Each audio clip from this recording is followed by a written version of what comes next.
27 के तहत, धारा 27 के तहत में आर्यन खान के ऊपर ये पूरा केस यहाँ पर दर्ज किया गया है, जिसमें 10 साल की सजा का प्रावधान है। जिस तरीके से अभी आप जब बातचीत कर रही थी उसमें भी जिक्र यहाँ पर हमारे मेहमान की ओर से किया गया कि हाँ, इसमें सजा का प्रावधान है और एनडीपीएस की धारा 27 के तहत में ये मुकदमा दर्ज किया गया है। चूंकि आपको बता दें कि ये कबूलनामा भी आर्यन खान का सामने आ चुका है कि उन्होंने ड्रग्स को कंज्यूम किया था। इसके साथ उनके साथ में जो 2 लोगों की और गिरफ्तारी हुई है, यानी कि अरबाज मर्चेंट, वो किस तरीके से कौन कौन से रास्ते निकालकर ये ड्रग्स वहां लेकर पहुंचे हुए थे। ये डेस्परेशन था जो दिखा रहा था कि ड्रग्स को कंज्यूम करना है, एक पार्टी में जाना है, और इस तरीके के हालात यहां पर बनते हुए दिखाई दिए। और एनडीपीएस की धारा 27 के तहत में ये पूरा मुकदमा लिखा गया है और इसके बाद में 10 साल की सजा का प्रावधान इसमें होता है। ये बड़ी जानकारी और बड़ी खबर हम लगातार दे रहे हैं। और हिमानी, यही वो ग्राउंड्स होने वाले हैं, यही वो तथ्य होने वाले हैं, यही वो इंपॉर्टेंट फैक्ट होने वाले हैं जो एनसीबी के द्वारा कोर्ट में पेश किया जाएगा जब 7 बजे का समय। देखिए, एक और बड़ी खबर इस वक्त आ रही है।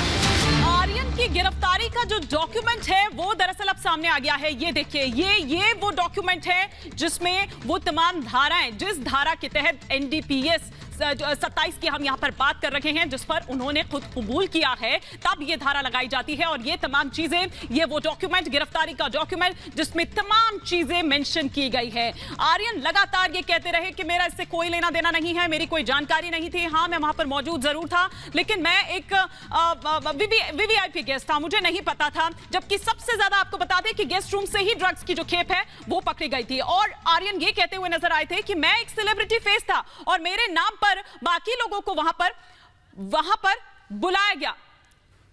और साथ ही साथ ये देखिए, ये यहां पर जो अगर हिंदी तर्जुमा हम इसका बताएं तो ये कि मैं अपनी गिरफ्तारी को समझता हूं, आई अंडरस्टैंड, गिरफ्तारी किस आधार पर आखिर की गई है वो मैं समझता हूं।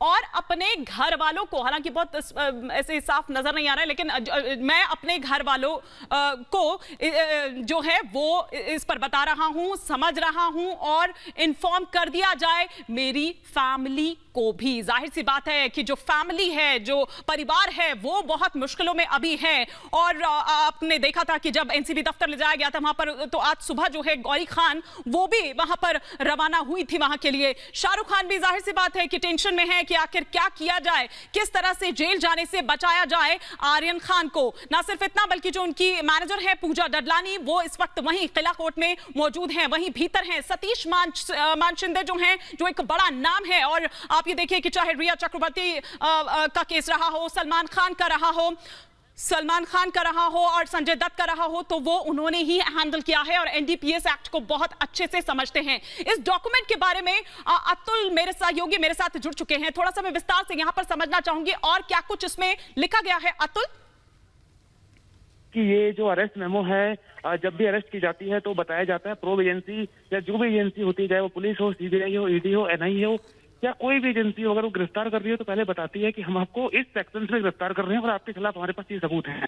और उसमें उसके साइन करवाए जाते हैं। जब साइन करवाए जाते हैं तो बताया जाता है कि हमने आपको पूरी लीगल फॉर्म बता दी है, आप अपने एडवोकेट से बात कर चुके हो, आप अपने फैमिली को बता चुके हो कि हमने आपको गिरफ्तार किया है। ये सब चीजें उस अरेस्ट मेमो में लिखी जाती है।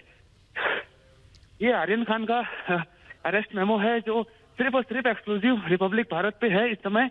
और इसमें आर्यन खान के साइन भी हैं जो ब्लैक मार्क दिखाई दे रहा है। हमने बिल्कुल थोड़ा जूम करके हम यहाँ पर देख पा रहे हैं कि I understand grounds of my arrest and inform the same of my family on mobile number, कि मेरी जो फैमिली है, जो परिवार है, उसे भी इत्तला कर दिया जाए। जी अतुल, कंटिन्यू करिए आप अपनी बात को। हाँ जी, मैं आपको बता दूं, जैसे मैं बता रहा था आपको कि जब भी अरेस्ट किसी का ली जाती है, चाहे वो कोई भी एजेंसी हो, ईडी हो, सीबीआई हो, एनआईए हो, दिल्ली पुलिस हो, वो ये बताती है कि हमने आपको पूरा मौका दिया था लीगलिटी को समझने का। आपके फैमिली मेंबर्स में जो उससे भी आपको ब्लड रिलेशन में बात करनी थी, हमने उससे ब्लड रिलेशन में आपको बात बता दी है।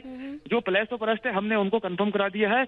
और यही कारण है कि अब हम जो है आपका अरेस्ट ले रहे हैं और आप अपने साइन इसमें कर दीजिए ताकि हम ये बता सकें कोर्ट में जाकर के कि इस अरेस्ट मेमो पे हमने इस व्यक्ति के साइन किए हैं और जो है ये व्यक्ति अब अरेस्ट किया जा चुका है। ये सेक्शंस है, जैसा कि सेक्शंस लिखा हुआ है 27A ऑफ एनडीपीएस एक्ट। इस जो सेक्शंस है इसमें जो सजा है वो 10 साल की सजा है। इसमें कंजम्पशन या फिर रिकवरी दोनों ही चलती है। दरअसल जो एडमिशन होता है, मतलब कि जो स्टेटमेंट रिकॉर्ड की जाती है 161 की, वही जो है प्रूफ माना जाता है। अगर उसमें ये बोल देता है क्या बोलते हैं, इसमें ये बोल देता है क्या बोलते हैं, जो भी एक्यूज्ड है या एलिज्ड एक्यूज्ड है, तो उसके खिलाफ जो है ये बन जाता है। और जब ये कोर्ट में केस जाता है तो 161 की स्टेटमेंट सफिशिएंट होती है ब्रिंग होम करने के लिए एक्यूज का जो गिल्ट होता है उसको। और जो मजिस्ट्रेट होता है कंसर्न, वो 161 की स्टेटमेंट को एनडीपीएस एक्ट में मानता है कि हाँ, ये आपके खिलाफ जो कन्फेशन है। देखिए, एनसीबी ने पुख्ता तमाम चीजें थी, जाहिर सी बात है, इसीलिए उन 1600-1800 लोगों को नहीं पकड़ा, बल्कि इनको पकड़ा क्योंकि इनके खिलाफ पुख्ता सबूत थे। लेकिन एनसीबी सजा दिलाने तक, मतलब उतना स्ट्रांग वो नहीं बना पाती है कि सजा नहीं मिल पाती। अभी तक के ड्रग्स के जितने भी हम मामले देख लें, वो छूटते जाते हैं एक के बाद एक। चाहे मैं पिछला सुशांत के केस की ही बात क्यों ना कर लूं। जी देखिए, मैं आपको बता दूं, एनडीपीएस एक्ट का अगर मैं बात करूं, आप एनसीबी की छोड़ के बात ये करें एनडीपीएस, क्योंकि एनडीपीएस एक्ट में गिरफ्तार हुए हैं, तो एनडीपीएस एक्ट में सबसे ज्यादा जो है क्या बोलते हैं अरेस्टिंग होती है, और सबसे ज्यादा जो है अतुल, आप बने रहिए मेरे साथ पूर्व डीजीपी भी इस वक्त पैनल पर हैं, विक्रम सिंह जी। तो मैं जरा सर आपसे ये समझना चाहूंगी कि उतना स्ट्रांग क्यों नहीं कर पाती है, क्योंकि हम देखते हैं कि ठीक है, गिरफ्तारी तक तो हम देख लेते हैं, लेकिन उसके बाद एक छूटते जाते हैं। कोई चेहरा क्या आपको याद है कि इसमें सजा भी दिला दी गई हो? नहीं, ये आपने बिल्कुल सही निष्कर्ष निकाला। बावजूद इसमें कि चल अचल संपत्ति कुर्क करने का प्राविधान है, आजीवन कारावास का है, और यहाँ तक कि अगर जो रिपीट ऑफेंडर्स हैं उसमें फांसी तक का भी प्राविधान है। लेकिन आपने सही कहा कि इस एक्ट की शुरुआत से लेके 1985 से लेके आज तक ऐसे बहुत कम दृष्टांत आए हैं जब सजा भी हुई हो। लेकिन वर्तमान केस में बड़ा अंतर है कि समीर वानखेड़े साहब एक पैसेंजर के रूप में, एक मेहमान के रूप में इसमें गए और छदम वेश में उन्होंने पूरी प्रक्रिया की।